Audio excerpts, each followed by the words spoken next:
Hi guys, welcome to HardReset.Info channel. Today I have Samsung Galaxy S24 FE and I want to show you how to fix the problem when your game or application are not visible on your Google Play Store, as in my situation.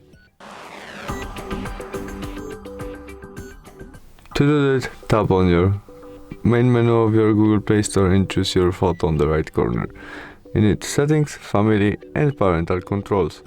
As you can see now, you have PG3 to visible game or application as Mobile Legends game with more than PG3.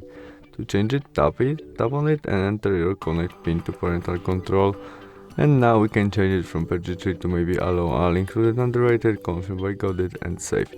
You can also turn off your parental control by switch off.